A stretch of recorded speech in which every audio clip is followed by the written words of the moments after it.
So good morning everyone and I welcome you all to Saurabh Pandey UPSC YouTube channel के अंदर। सो आज के topics discuss करते हैं। आज जो टॉपिक्स हैं, पहला हैबियस कॉर्पस, एक टॉपिक आपके लिए फ्रेम होता है, दैट इज हैबियस कॉर्पस। ये पॉलिटी का टॉपिक है। देन वी हैव चार धाम एंड हिमालय, ये एनवायरनमेंट जोग्राफी के अंदर हम इसको लिंक कर सकते हैं। Then we have severe monsoon impact Bharat के अंदर, इस पर डिस्कस करेंगे। रशियन न्यूक्लियर स्ट्रैटेजी, और फिर जो मैं मेंस का क्वेश्चन देता हूँ, और आप सभी को पता है कि सैटरडे को आई गिव यू मतलब ऐसे का टॉपिक आपका रहता है, निबंध का टॉपिक है, तो जो आज मैंने फ्रेम किया है कल के डिस्कशन के बेसिस में वो क्वेश्चन आपके लिए फ्रेम हुआ है। देखो ऐसे का टॉपिक आज देख लो आप, ये है कि सोसाइटी रेगुलेटेड बाय लॉ। ठीक है, जो ऐसे का टॉपिक इफ विल सी, तो ये है सोसाइटी रेगुलेटेड बाय लॉ। इसको एक बार रीड कर लेना। Society regulated by law only and law based on society norms only, both are utopian ideals of modern society. ठीक है, तो यहाँ पे मतलब मैंने कोशिश की है थोड़ा सा जो कल डिस्कशन हुआ है उसके बेसिस पर एक ये टॉपिक बनाने की, लिखने की आदत डालो। जस्ट ऑब्जेक्टिव ये है कि थोड़ा आपका थॉट प्रोसेस ब्रॉडन हो, आप चीज़ों को लेकर समझें और लिखें बढ़िया तरीके से, दैट वी वांट। तो ये आपका टॉपिक है। कोई आप अपने जो मैसेज कर सकते हो, कनेक्ट विद सर, मतलब कोई क्वेरी है तो आप मैसेज कर सकते हैं, ज़रूर से करो। ठीक है, कोई भी आपको क्वेरी है, और आप अपने आंसर सेंड कर सकते हैं टेलीग्राम चैनल पे। तो आज ये टेस्ट सीरीज़ है, जो टेस्ट सीरीज़ है उस पर 50% ऑफ है, ये मैं आपको बता देता हूँ। Again a very important thing, तो इसमें टोटल 30 टेस्ट हैं। एडवांस करंट अफेयर इसमें 7, मैंने आपके लगभग 1000 पेजेस की इसमें आपको स्टडी मटेरियल भी है, मोर देन 1000, जिसमें लगभग 250-300 पेज ऑलरेडी हो चुके हैं। साइड में आप देखोगे तो टोटल सेट आपके अपलोडेड है। मंडे को 9:30 बजे आपका टेस्ट है। ठीक है, इसका जो प्रीवियस टेस्ट है उनके भी एनालिसिस मैं संडे के लिए डाल दूंगा, आप देख लेना।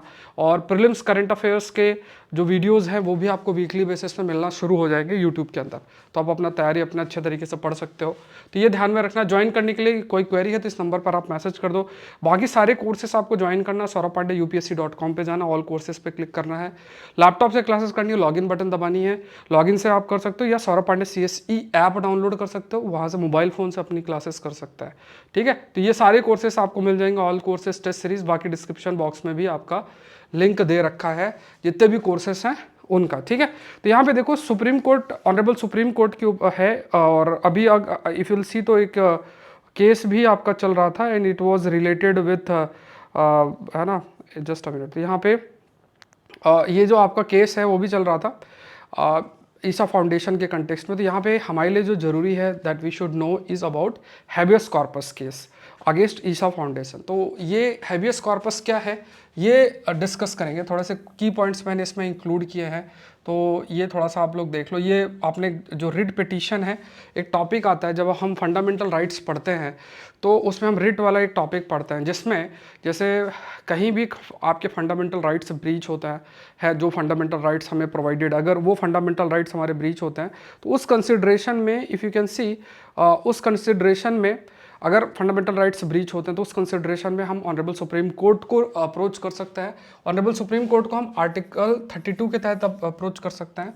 और अगर फंडामेंटल राइट्स ही ब्रीच होते हैं, और अगर हमारे इवन लीगल राइट्स और फंडामेंटल राइट्स दोनों में से ब्रीच होते हैं, तो उस केस में हम आर्टिकल 226 के तहत हाई कोर्ट अप्रोच कर सकते हैं। तो कहा क्या जाता है कि जैसे जो ये रिट पिटीशन है, इस पर जुरिडिक्शन अगर आप देखोगे तो हाई कोर्ट का कंपैरेटिवली ज़्यादा है in comparison to the Supreme Court. तो हैबियस कॉर्पस एक लीगल प्रिंसिपल है, जो कि कोई भी इंडिविजुअल है, जो इंडिविजुअल है उसका जो अनलॉफुल डिटेंशन है उसके लिए, अगर किसी इंडिविजुअल को डिटेन रखा गया, बहुत समय तक डिटेन किया गया, अनलॉफुल मतलब not as per the law, law के तहत है। जैसे कई केसेस में लॉ प्रोवाइड करता है सर्टन, मान लो कि कोई इंडिविजुअल है और बहुत नुकसान कर सकता है और उसको डिटेन किया गया, उस कंसिडरेशन में अलग चीज़ है। लेकिन अनलॉफुल तरीके से किसी को डिटेन किया जाता है तो इस रिट पिटीशन के द्वारा डायरेक्शन जारी होता है, और जो भी ऐसा करता है उसके खिलाफ भी जो कोर्ट है वो कदम उठा सकता है। तो ये कैसे हो सकता है, क्योंकि देखो अगर सपोज करो किसी को डिटेन किया गया तो उसका राइट टू लाइफ जा रहा है, एक तो ये है राइट टू लाइफ अफेक्ट हो रहा है, फिर फंडामेंटल राइट्स बहुत सारे ब्रीच हो रहे हैं, तो अपने आप आर्टिकल 32 के तहत आप सुप्रीम कोर्ट डायरेक्ट रीच कर सकते हो। तो ये चीज़ आपकी प्रोवाइडेड है। तो यहाँ पे देखो बहुत ही यूनिक केस है। इसमें देखो केस ये है कि जैसे जो भी पिटिशनर हैं उनका ये मानना है कि जैसे सदगुरु हैं, ठीक है, आप लोगों ने उनके वीडियो भी देखे होंगे, तो उन्होंने अपनी डॉटर की मैरिज की, वो तो पूरी अपनी नॉर्मल लाइफ रख रही हैं, बट जो पिटिशनर हैं उनकी डॉटर्स हैं वो बेसिकली ईशा फाउंडेशन के अंदर रहती है, उन्होंने पूरी लाइफ और ये सारी चीज़ें जो है आप कह सकते हैं छोड़ दिया है। और एक बहुत ही मतलब जैसे होता है ना कि आजकल आपने पता नहीं इस चीज़ को सुना होगा कि नहीं सुना होगा, बहुत सारे ऐसे लोग हैं जो अपना मतलब जैसे उन्हें पूरा ये जो सामाजिक तंत्र है उसको छोड़कर अपना एक नॉर्मल क्या मतलब इस टाइप की लाइफ है वो जीना है, ठीक है। हमारे भी नोन है, मतलब एक के मानकर चलो कि गांव साइड रहते थे, तो वो मतलब मेरी एज के थे, यूपीएससी की तैयारी जो है शुरू की थी, यूपीएससी की तैयारी उनके द्वारा शुरू की गई थी। और बहुत बड़ा संस्थान है यूपीएससी का, वहाँ पे उन्होंने कोचिंग की। कोचिंग करते करते जो है जब वो आते थे तैयारी करने, तो सुबह भी मेडिटेशन, शाम को भी मेडिटेशन, ध्यान और ये सब सुबह शाम लगे रहते थे। अब हम लोग समझते थे यार ये क्या तरीका है, क्या आईएएस बनने के लिए सब भी करना पड़ता है कि नहीं। फिर वो एक डायरी मेंटेन करते थे अपने लाइफ के बारे में सारा लिखना। कुछ दिन तैयारी की, फिर उसके बाद उन्होंने पूरा सब कुछ त्याग करके और फिर वो एक आश्रम में जाके रहने लग गए। और अभी भी वो पूरा वैसे ही लाइफ जी रहे हैं, ठीक है। एज मतलब मुझसे आप मान कर चलो कि 2 साल बड़ी ही होगी। अब तो ये मान के चलो कि बहुत बड़ा आश्रम, उसके वो हेड बन गए हैं, मर्सिडीज़ गाड़ी से चलते हैं। उसके बाद आप मानो कि जैसे लोग सुनते हैं उनको कि यंग एज है, बहुत सारी चीज़ें हैं। तो ये स्थिति है, मतलब कहने का क्या मतलब है कि ये रहता, अब वो चॉइस उनकी है ना। तो अब ये भी एक वे ऑफ लाइफ, अगर आप यही चीज़ वेस्टर्न वर्ल्ड को बोलोगे तो वेस्टर्न वर्ल्ड शायद इस चीज़ को ना समझ पाए, ठीक है। और जब हम कॉन्स्टिट्यूशन की बात करते हैं, जैसे ये कहीं मैं सुन रहा था, किसी ने ये लाइन शेयर की है, आप इस पर अपना व्यू पॉइंट देना। बोला कि ऐसा क्या रहता है कि जो द्वंद्व है एक प्रकार का जो कई चीज़ों पे अगर देखा जाए तो, जस्ट अ मिनट, यहाँ पे कई जो एस्पेक्ट है,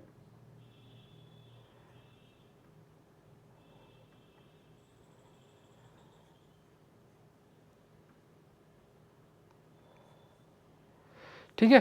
तो जैसे जैसे जैसे कॉन्स्टिट्यूशन है, लॉ है, ये लोक मतलब पृथ्वी के अंदर इंसानों के रिलेशन से उत्पन्न हुई चीज़ों को बताने का प्रयास या उसको रेगुलेट करने का प्रयास लॉ और कॉन्स्टिट्यूशन के बेसिस पे होता है। ये बहुत ही सिंपल भाषा में अगर मैं समझाने का प्रयास करूं, लोक के अंदर, बट जब इंसान का रिश्ता परलोक से इस्टेब्लिश करना होता है, तो क्या जब परलोक से आप चीज़ों को इस्टेब्लिश करना चाहते हो, उस कंसिडरेशन में क्या लॉ और कॉन्स्टिट्यूशन उस चीज़ को किस प्रकार से रेगुलेट करता है? क्या लोक में हो रही चीज़ों को के बेसिस पर इंसान जो परलोक से एक रिलेशन, क्योंकि वो चीज़ तो एक ऐसी है कि वो टेंजिबल नहीं है, मतलब आप उसको देख नहीं सकते हो, एक मानसिक रिलेशन जो है वो डेवलप होता है। वो फेथ के बेसिस पे हो सकता है, सोच के बेसिस पे हो सकता है। तो जो लॉ और कॉन्स्टिट्यूशन इस परिलोक की परिभाषा के अंदर इंसान के अंदर जो भी चीज़ें आती हैं उसको किस तरीके से रेगुलेट करे, वो चीज़ नहीं है आपकी, मतलब वो चीज़ नहीं है। इस वजह से कई बार जो आप कह सकते हो जो कन्फ्लिक्ट है, डिफरेंसेस हैं, या जो भी आप लाइक जो भी एक तरीके से दूरी जो है वो आपकी रहती है सोच को लेके, क्योंकि लॉ कुछ कह रहा है, संविधान के अंदर कुछ है, और जो इंडिविजुअल है वो अपना एक जो रिलेशन परलोक के बेसिस पर डेवलप करते हुए चीज़ों को करता है।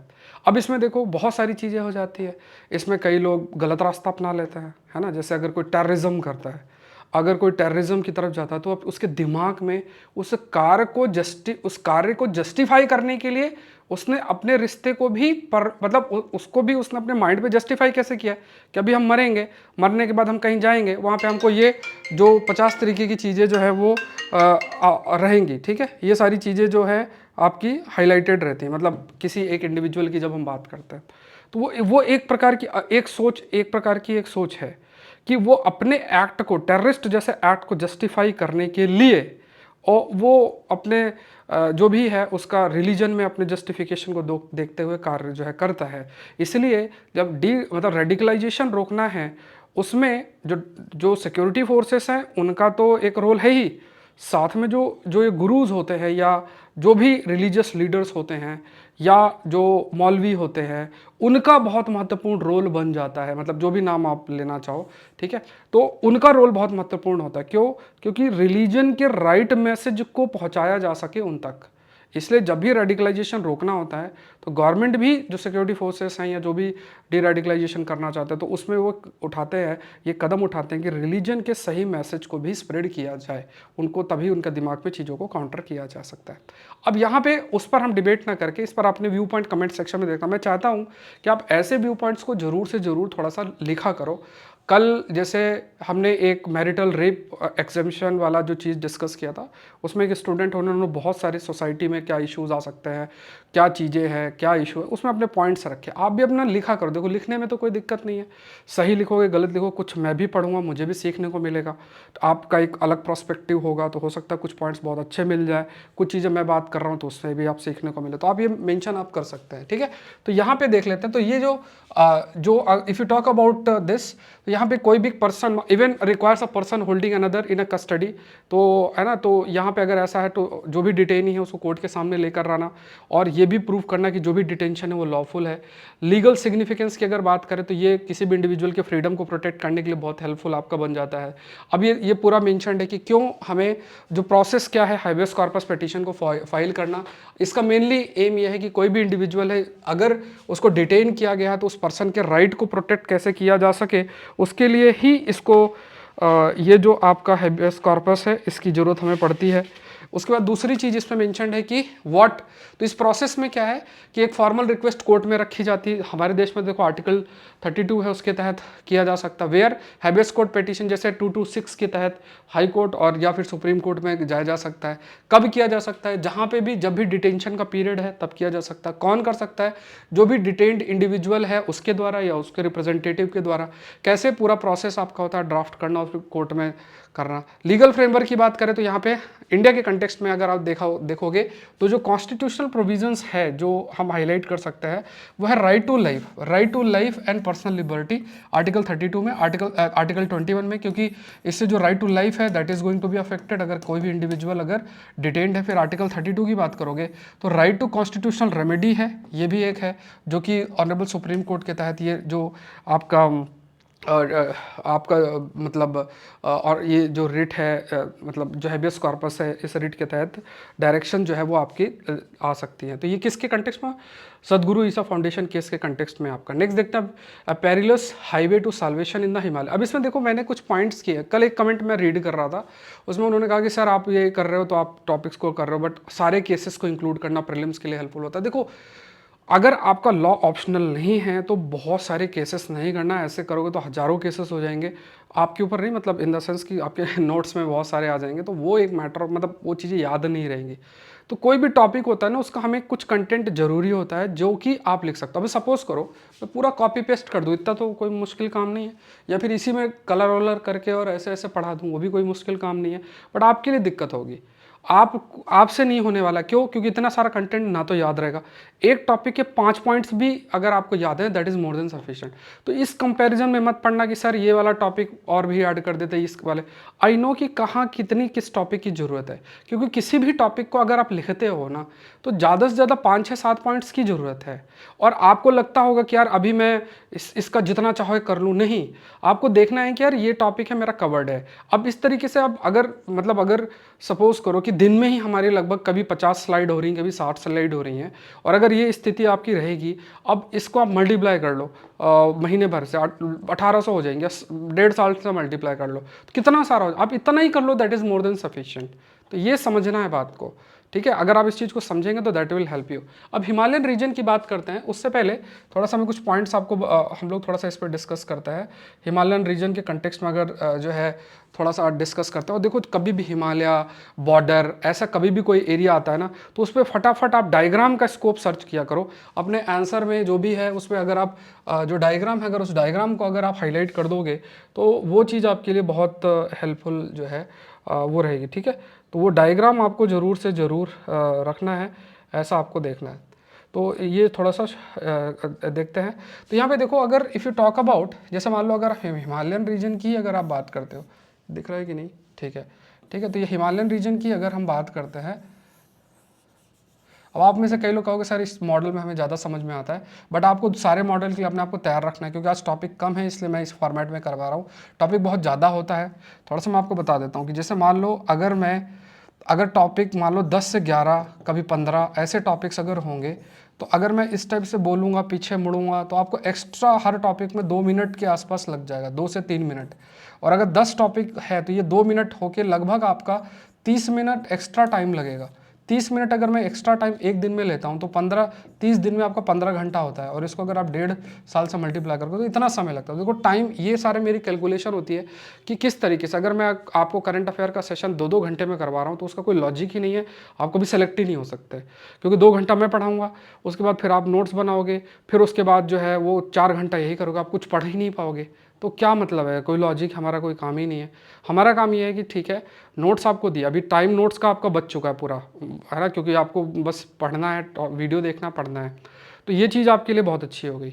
अब आपको सेशन को देखना है, आप 1.5x जो भी है उसमें आप अपना देख लेना।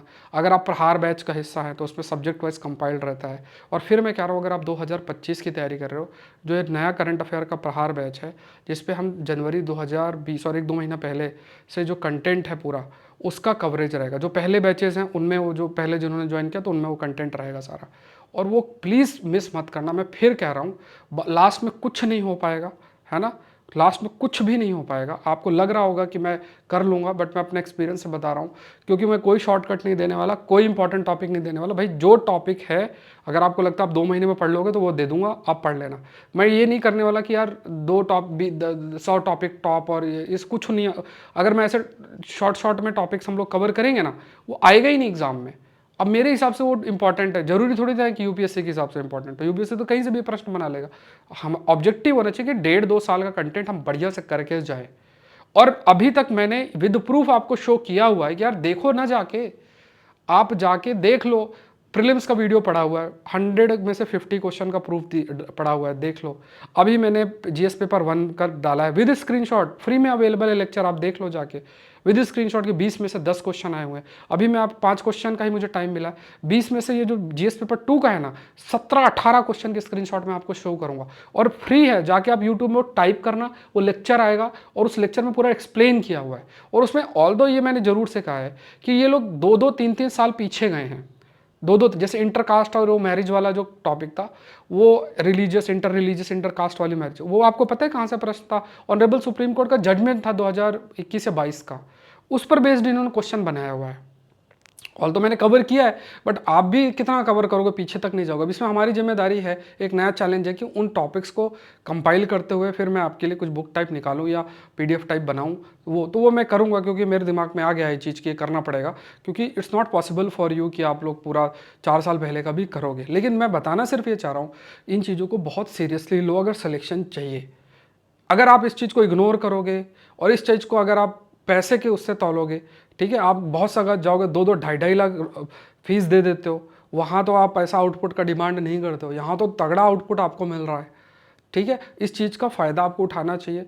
और अपने प्लानिंग में जो चीज़ें सबसे एसेंशियल है, एक आंसर राइटिंग, और दूसरा जो करंट अफेयर्स अच्छे तरीके से, कोई कंपाइलेशन, अगर आप किसी कंपाइलेशन पे रिलाई भी करते हो, कोई भी, एक ये सेशन होता है, और जहाँ की कंपाइलेशन पे आपको बिलीफ हो उनका सेशन जाके देखना। दूसरा, अगर किसी कंपाइलेशन पे आपको बिलीफ है, तो अगर आपको बहुत बिलीफ है तो आप लास्ट में 15 दिन में वो कर लोगे।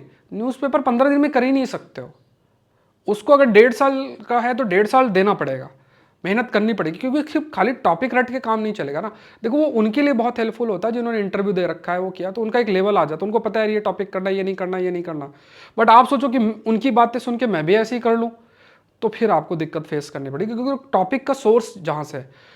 जीएस में अगर आप अच्छे से चीज़ों को फॉलो करो, आप 430, 440 तक, 450 तक रीच कर सकते हो, जो कि इतना तगड़ा स्कोर है कि आप इमेजिन नहीं कर सकते हो। ये मेरा आपको बार बार हिदायत रहेगी ये करना। इसलिए मैं कह रहा हूँ कि करंट अफेयर्स के जो बैचेस हैं, अगर आप उनका किसी भी बैच का हिस्सा हो तो उसको कंटिन्यू रखना। क्लासेस जो आ रही हैं उनको देखते रहना।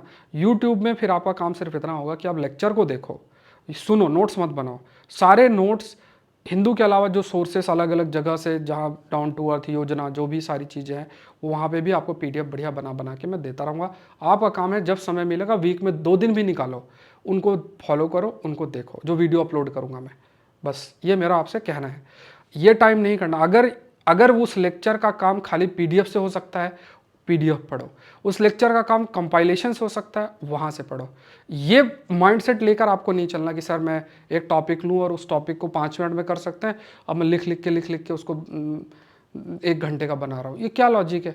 करने की क्या ज़रूरत है? अगर you have a right aptitude to, है ना, तो इस चीज़ को ध्यान में रखना, ठीक है। और ये हम लोग मैं इसलिए कह रहा हूँ कि हम लोग भी एस्पिरेंट थे ना, तो ये सब चीज़ें इसलिए जो भी है इसलिए मैं आपसे डिस्कस करता हूँ। अब यहाँ पे हिमालयन रीजन है, ठीक है। हिमालयन रीजन ये पूरा आपका हिमालयन, जल्दी से मैप बना दिया करो, ठीक है। ये आपका हिमालयन रीजन। अब इस हिमालयन रीजन में देखो ये हाईली इकोलॉजिकली सेंसिटिव एरिया है, इकोलॉजिकली सेंसिटिव है।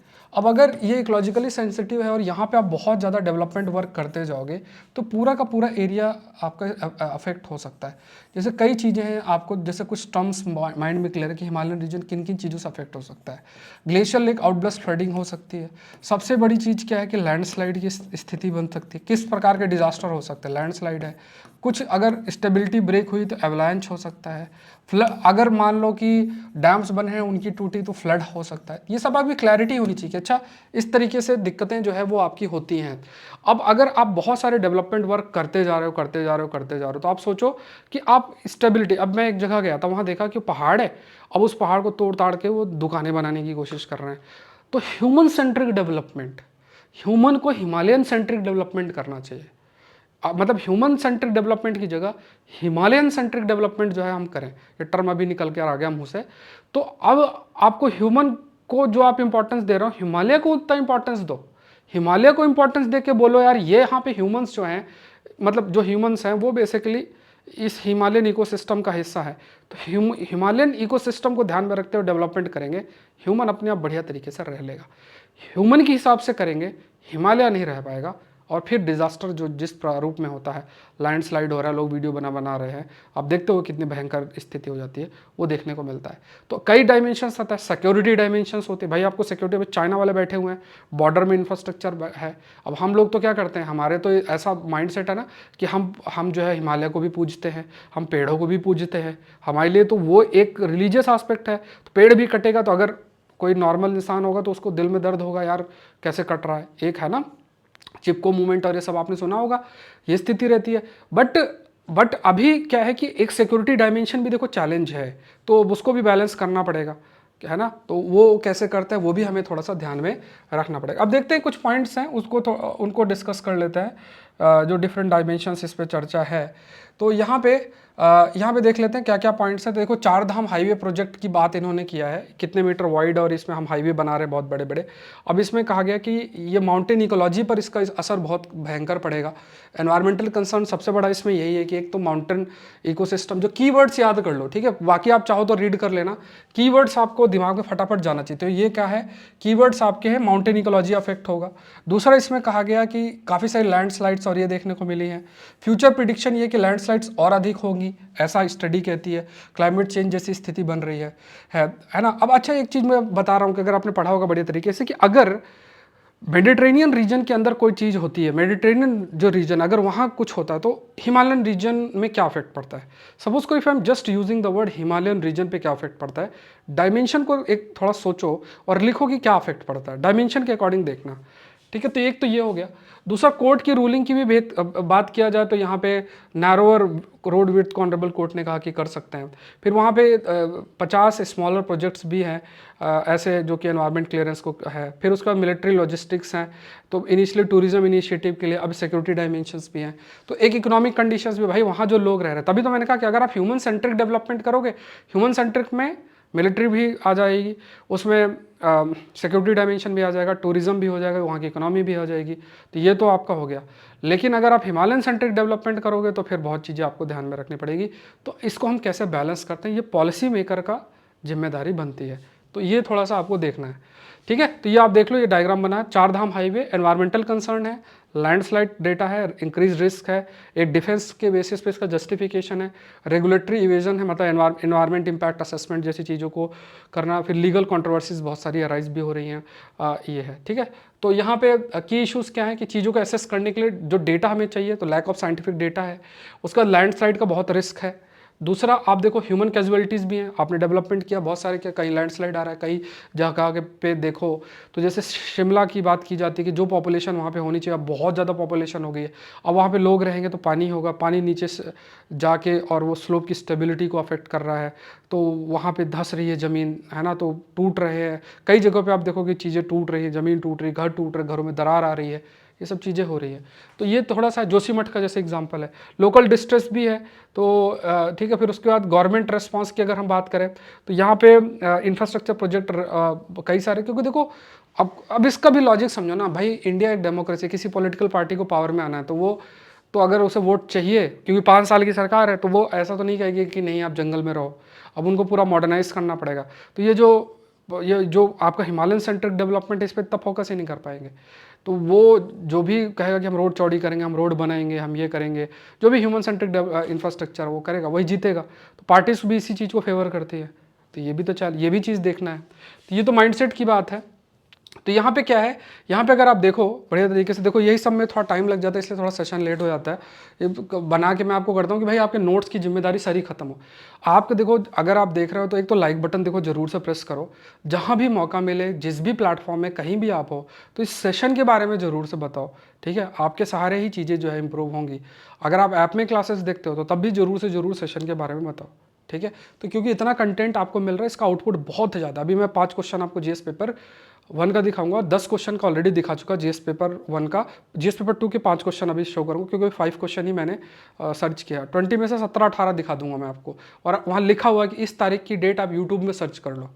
अब क्योंकि मैं पुरानी संस्थान में था तो वो सेशन वहाँ के थे, अगर उन्होंने प्राइवेट नहीं किया होगा, इसलिए मैंने स्लाइड्स की स्क्रीनशॉट डाली हुई है।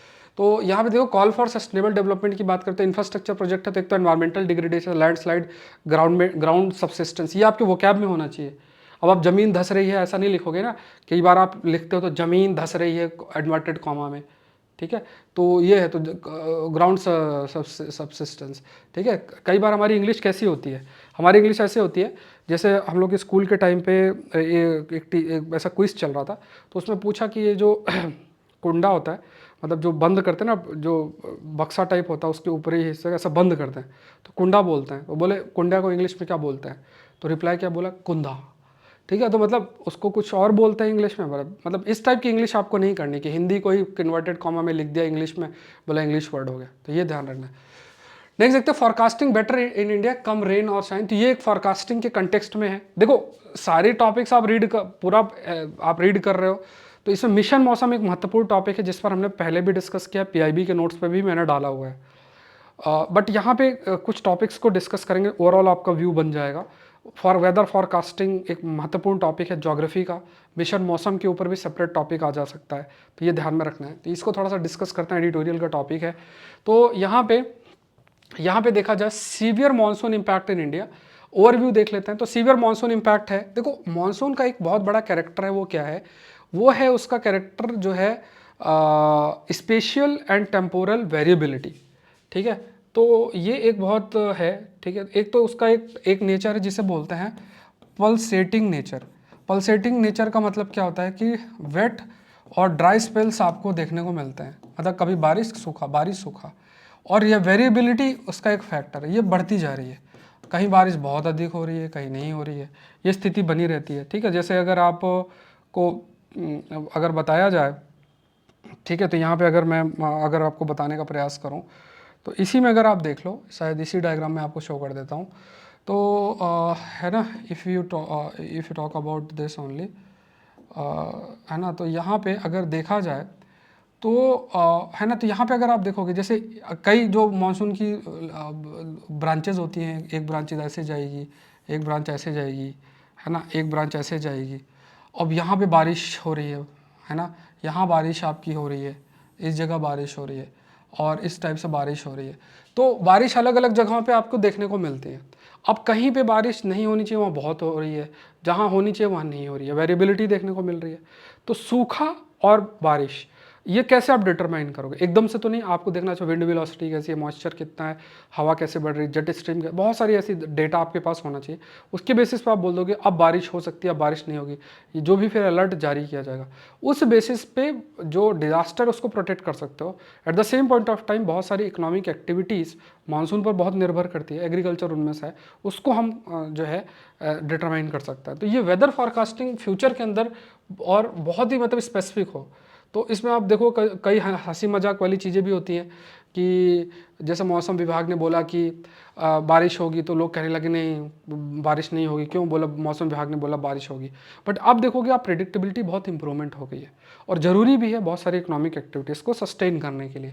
तो ये एक तो सीवियर मानसून, फिर क्लाइमेट हजार्ड बढ़ता जा रहा है, ठीक है। 40% जो इंडियन डिस्ट्रिक्ट है उसमें क्लाइमेट हजार्ड है, फ्लड, कहीं ड्रॉट की स्थिति है, कहीं रेनफॉल इंक्रीज आपकी बहुत ज़्यादा हुई है, ठीक है। तो क्लाइमेट हजार्ड है, कहीं फ्लड है, कहीं ड्रॉट है, 64% राइज है हैवी रेनफॉल की बात करें।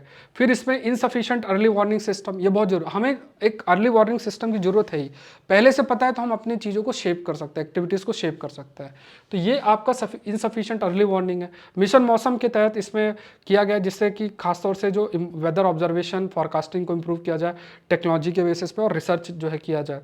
फिर जैसे इसमें अगर आप देखोगे अर्ली वार्निंग सिस्टम में कई बहुत बड़े जो रीजन्स आपके हैं, तो यहाँ पे आप थोड़ा सा दिखा देता हूँ, शायद लाइट कलर दिख रहा होगा। साइक्लोन प्रोन एरिया लगभग आपके ये 75% साइक्लो प्रोन एरिया है, वहाँ पे आपके पास अर्ली वार्निंग है, बट फ्लड प्रोन एरियाज पे नहीं है इतना। तो ये थोड़ा सा अर्ली वार्निंग सिस्टम का कवरेज बढ़ाना पड़ेगा फ्लड प्रोन एरिया पे, थोड़ा इसको करेक्ट कर लेना, जब आप पीडीएफ डाउनलोड करोगे उसमें क्लियर दिखेगा। फिर इसके बाद टेक्नोलॉजिकल इनोवेशन पे कई टेक्नोलॉजीज हमें डेवलप करना है, जैसा अभी हमने कुछ दिन पहले ही संडे के टॉपिक पे डिस्कस किया था। संडे के टॉपिक हम लोग मंडे कवर करेंगे, तो उसमें डॉपलर रडार और बहुत सारे डिफरेंट टाइप्स के रडार डिस्कस किए थे मैंने, उनके वर्किंग को हमने डिस्कस किया था, अगर आपको याद हो तो वो इंपॉर्टेंट है, that is also very important, ठीक है। उसके बाद सेक्टोरल डेटा यूटिलाइजेशन भी इसमें हाईलाइट किया गया है, यहाँ पे like importance of accessible data, है ना, जो भी एनर्जी, एग्रीकल्चर, वाटर सेक्टर, सारे जितने भी डेटा है और वो डेटा है, और फिर अगर क्लाइमेट चेंज हो रहा है तो उससे क्या असर पड़ सकता है, इस चीज़ को हम डिटरमाइन कर सकते हैं। तो यहाँ पे हमें टेक्नोलॉजिकल इनोवेशंस करने पड़ेंगे, हम एआई का यूज़ करके, मशीन लर्निंग, एटमॉस्फेरिक फिजिक्स को अंडरस्टैंड करते हो, क्योंकि उसी बेसिस पर आप फॉरकास्टिंग करोगे कि इतना मॉइस्चर है, इतनी सन रेडिएशंस हैं, इतनी जो भी है उसको कैलकुलेशन के बेसिस पर आप प्रिडिक्शन कर सकते हो। और अलग अलग सेक्टर का आपको डेटा चाहिए होगा, उस बेसिस पे आप ये कह सकते हो कि हाँ ये डेटा है, इस डेटा से यू कैन डिटरमाइन कि हाँ यहाँ जो स्थिति है, इस स्थिति को ये डेटा है, इस डेटा के बेसिस में यू कैन डिटरमाइन और से कि हाँ ये सेक्टर इस रूप में असर पड़ेगा। तो जितना असर पड़ेगा खासतौर से एग्रीकल्चर का, तो उस पर उस हिसाब से आप काम करोगे। आजकल एनर्जी सेक्टर भी है, जैसे हाइड्रो पावर्स, अब जहाँ बारिश नहीं, आपकी नदियाँ जैसे मैंने बहुत से एग्जांपल्स आपको दिए हुए हैं साउथ अमेरिका के, इस बार बहुत सारे एरिया में सूखा पड़ा हुआ है और बड़े बड़े डैम बने हुए हैं और वहाँ पानी नहीं आ रहा, बैंड डैम सूखे हुए हैं। हाइड्रो पावर से उनकी एनर्जी की नीड पूरी हो रही थी, अब वो एनर्जी नीड पूरी ही नहीं हो पा रही है, मतलब एनर्जी का जो रिक्वायरमेंट है वो आपका पूरा ही नहीं हो पा रहा है, ऐसा हो रहा है। तो आपने जहाँ डैम बनाए हुए हैं वहाँ पानी नहीं आएगा तो डैम का क्या करोगे, ठीक है, खाली रील्स बनाने काम आएंगे। तो ये सब चीज़ें है, तो एनर्जी सेक्टर में इससे काफ़ी अधिक असर पड़ेगा। इसके एग्जांपल्स आप कोट करोगे जो मैं आपको पहले पढ़ाता रहता हूँ, ठीक है। तो ये ध्यान रखना। रडार डिस्ट्रीब्यूशन भी देखोगे तो यहाँ पे वेस्ट कोस्ट के अंदर है आपके, देखा जाए तो कंपेरेटिवली कम है, और ज़्यादातर जो रडार हैं वो आपके ईस्ट कोस्टर्न इलाके में है। तो 39 डॉपलर रडार आपके हैं, 5 रडार वेस्ट कोस्ट में लोकेटेड है मात्र, है ना।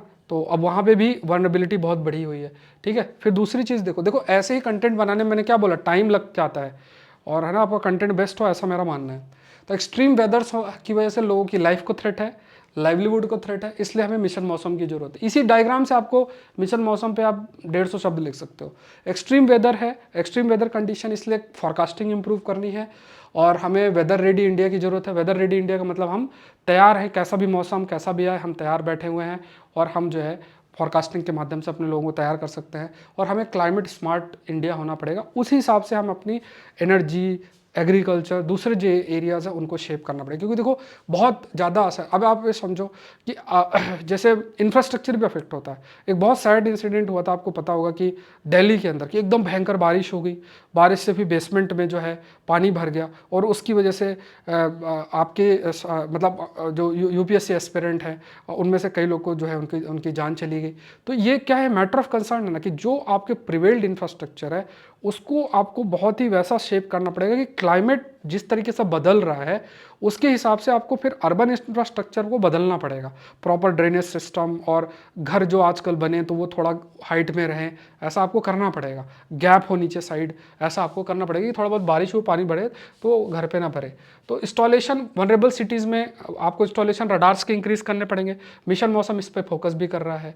फिर उसके बाद वो जो वेदर डेटा है उस पर इनोवेशन लेकर आना। ग्लोबल प्रैक्टिसेस यूएस यूरोप में है तो उसको फॉलो कर सकते हैं, कुछ इंप्रूवमेंट अपनी तरफ से कर सकते हैं। वेदर वार्निंग को हम लेकर आ सकते हैं। फिर उसके बाद एजुकेशन फोकस करना, मिशन मौसम के तहत जो यूज़र एजुकेशन उस पर फोकस करना। ये सब आर्टिकल में लिखा हुआ है, ये बात सोचना मैं अपने आप बता रहा हूँ, सारे पॉइंट्स ज़्यादातर आर्टिकल्स में हैं। गोल के अकॉर्डिंग देखा जाए तो इंटरप्रेट और रिस्पॉन्ड, जो भी वेदर वार्निंग है उसको उस टाइमली हम उस पर रिस्पॉन्ड करें, फॉरकास्टिंग को हम इम्प्रूव करें, ठीक है। और यहाँ पे हम अपनी लाइफ और लाइवलीहुड को जो प्रोटेक्ट कर सकें ऐसा हमको देखना है। और नेशनल सेफ्टी और प्रिपेयर्डनेस के लिए मौसम ये मिशन मौसम एक बहुत हेल्पफुल आपके लिए बनता है, ठीक है। तो ये मिशन मौसम की इंपॉर्टेंस पे ध्यान में रखना।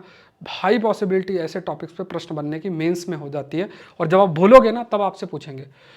चलो, Russia flaunts its doomsday weapons and rising tension in NATO, ये आईआर का टॉपिक है। तो यहाँ पे स्पेसिफिकली न्यूक्लियर स्ट्रेटजी है, जिस टाइप्स का युद्ध की स्थिति। अभी लेटेस्ट रिपोर्ट अगर आप देखोगे उसमें कहा गया कि रशिया ने नॉर्थ कोरिया के काफ़ी सोल्जर्स, लगभग 1500 के आसपास हैं जो कि ट्रेनिंग हो रही है उनकी, और लगभग 11,000 सोल्जर्स जो नॉर्थ कोरिया से रशिया में जाएंगे और वो यूक्रेन के खिलाफ लड़ेंगे। यूक्रेन भी पहुंच गया है और यूक्रेन में भी लॉ लेकर आ गए जिसमें वहाँ के हर पर्सन जो 60 साल से कम के हैं, एक एज के बाद 18 साल के बाद एज है, और उस 18 या 20 जो भी एज चेक करना, कि सबको कंपलसरी है कि आपको लड़ाई लड़नी है। आप सोचो ये दो लीडर्स का ईगो क्लैश हो रहा है। अगर इसी में थोड़ा फ्लेक्सिबल क्या ही पाओगे, मतलब ठीक है ज़मीन के लिए लड़ तो रहे हैं, बट अगर ये ईगो थोड़ा सा, क्योंकि चीज़ें बढ़ती जा रही है ना, अगर इसको थोड़ा नीचे करके बातचीत हो जाए तो प्रॉब्लम सॉल्व हो सकती है। बट अब यही होता है कि अब वो जेलनेस्की अपने में लगे हैं, पुतिन जी अपने में लगे हैं, वो सारी तो जो जो उनके साथ साथ है तो उनके साथ होते जा रहे हैं। अब यही रूप प्रारूप विश्व युद्ध का ले सकता है। अगर इसराइल ने भी ईरान पे हमला कर दिया अच्छा खासा, आप देखो फिर दिक्कत हो जाएगी। ईरान का साथ देगा, और मैं आपको गारंटी दे रहा हूँ इस चीज़ की कि ईरान को न्यूक्लियर कैपेबल रशिया या चाइना बना देंगे, क्योंकि उनका रिप्रेजेंटेटिव ईरान ही है उस रीजन के अंदर, जो कि डरा के रखेगा बाकी सबको। जैसे नॉर्थ कोरिया के बेसिस में यूएस को डरा के रखते कि भाई पास मत आना। नॉर्थ कोरिया की वजह से ही बहुत पास नहीं जा सकता, रशिया के एकदम बॉर्डर में नहीं जाया जा सकता है, ठीक है। तो ये सारी चीज़ें हैं। तो ये ऐसी स्ट्रेटजी रशिया चाइना ईरान को लेके भी करेंगे, उनको न्यूक्लियर केपेबल बनाना है। एक बार न्यूक्लियर केपेबल हो गया तो इसराइल भी हमला करने से बहुत डरेगा। आप उसको इंस्टॉल और ये सब तो कर सकते हो, मतलब कितनों को करोगे, मतलब एक एक भी अगर है। अब उसको आयरन डोम, वो जो न्यूक्लियर मिसाइल में भी अगर आपने ऐसा, वो आयरन डोम तो काम नहीं करेगा ना, आसमान में ही नष्ट हो जाए तो बहुत ही भयंकर ब्लास्ट होगा, वो तो बहुत ही होता है। आप न्यूक्लियर बहुत ज़्यादा ही मतलब नुकसान कर सकता है। तो यहाँ पे अभी देखा जाए तो न्यूक्लियर डिटरेंस है। डिटरेंस का मतलब डर पैदा करना कि देखो हमारे पास न्यूक्लियर वेपन है, हमारे पास मत आना।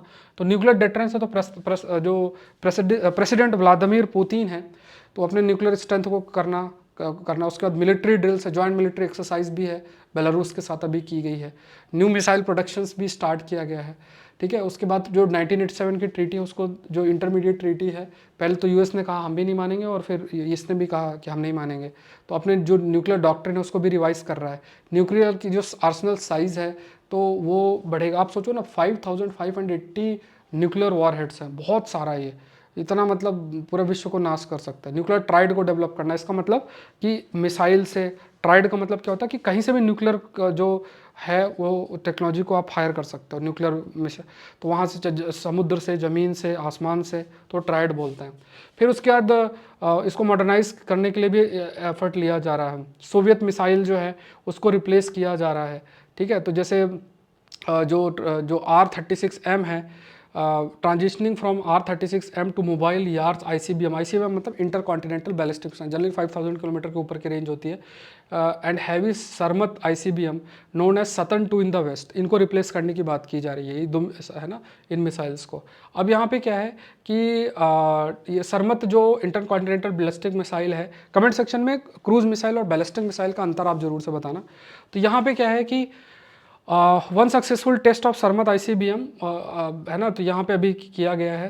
तो यहाँ पे ये भी है, फिर बोरी क्लास सबमरीन डेवलप किया जा रहा है, सबमरीन है, फिर T-2-160 बॉम्बर्स जो है ये लोग बना रहे हैं, बॉम्बर जो बम बरसाते हैं ये है। और US जो है लगभग 1000 से रशिया 1000 से 2000 न्यूक्लियर वेपन उसके पास है ना, तो वो भी कई जगह पे उसने इंस्टॉल कर रखे हैं। हाई प्रिसीजन मिसाइल्स भी है, मतलब एकदम एक्यूरेट जो हिट करती हैं, तो ये है। तो इस्कंदर मिसाइल है, 500 किलोमीटर की रेंज है इसकी, और hypersonic more than the speed of the sound, उसके लिए किंजल मिसाइल आपकी है, ठीक है। तो ये है। जॉइंट एक्सरसाइज की बात करें, ये भी आपकी कंडक्ट की गई बेलारूस में के साथ, ठीक है। तो ये फैक्ट्स याद रखना। तो न्यूक्लियर जो डॉक्ट्रिन है, ओवरव्यू अगर देखा जाए, खास तौर से अगर न्यूक्लियर जो डॉक्ट्रिन की बात अगर की जाए, न्यूक्लियर डॉक्ट्रिन मतलब कि जो आपकी पॉलिसी है न्यूक्लियर वेपन को लेके, जैसे हमने पॉलिसी बना रखी थी कि नो फर्स्ट यूज़, हम पहले यूज़ नहीं करेंगे, कोई यूज़ करता फिर हम यूज़ करेंगे। अब किसी को पहले ने यूज़ कर लिया तो फिर हम यूज़ करने के लिए कितने केपेबल हैं, वही देखना है।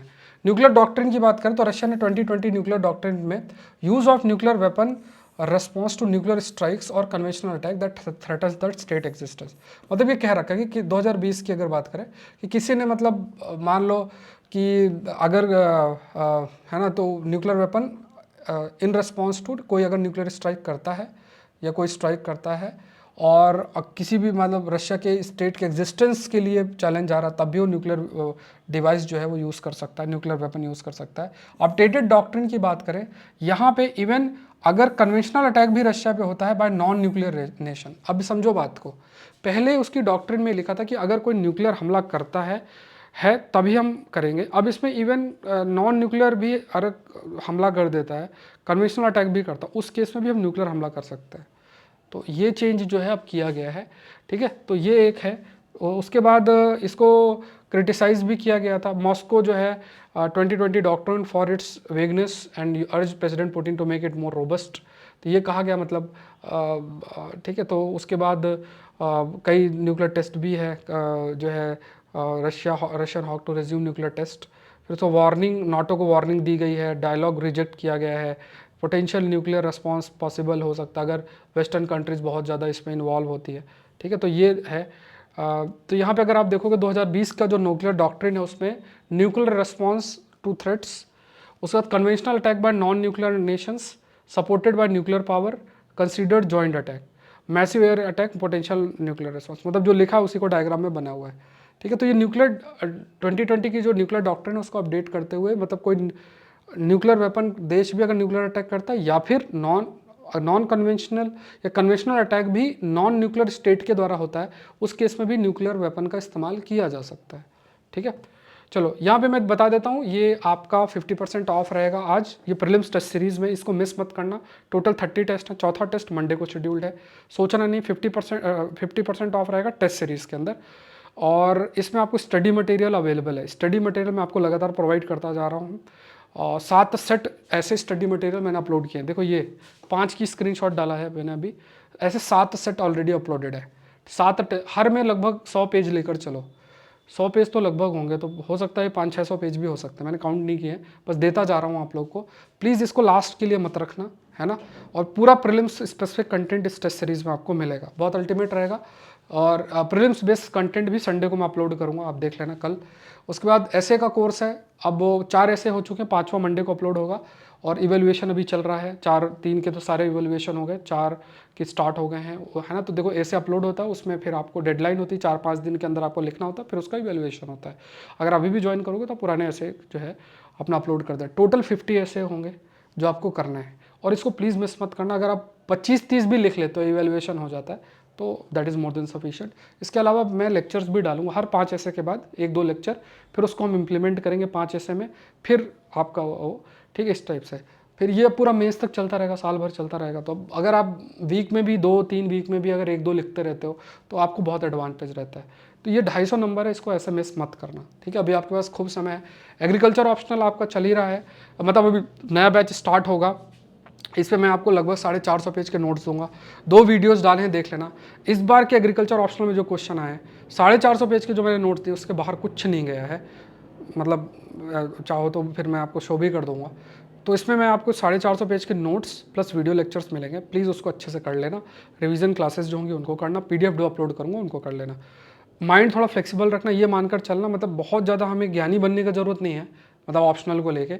बस ये मानकर चलो कि यार मुझे जो है ये 450 पेज रटने हैं और मुझे वीडियो लेक्चर देखने हैं और मुझे ये चीज़ें कर लेनी है और 10-12 साल के प्रीवियस ईयर क्वेश्चन की प्रैक्टिस कर लेनी है। इतना माइंड में लेकर चलो यार, 500 नंबर है, ठीक है। 500 नंबर के 450 पेज के नोट्स बहुत हैं। मतलब अब आप देखोगे कि ऑप्शनल में तो लोगों का पता नहीं कितने हज़ार पेज हो जाते हैं, बट रिटर्न नहीं मिलता है। तो ये है, इस पर मैंने 2 वीडियोस भी बना रखे हैं, एक बार देख लेना। वीडियो लेक्चर एग्रीकल्चर ऑप्शनल को लेके चलते रहेंगे, ठीक है। कोई क्वेरी है तो नंबर आपको सामने दिख रहा होगा 9057929164 इस पर मैसेज प्लीज़ करें, है ना।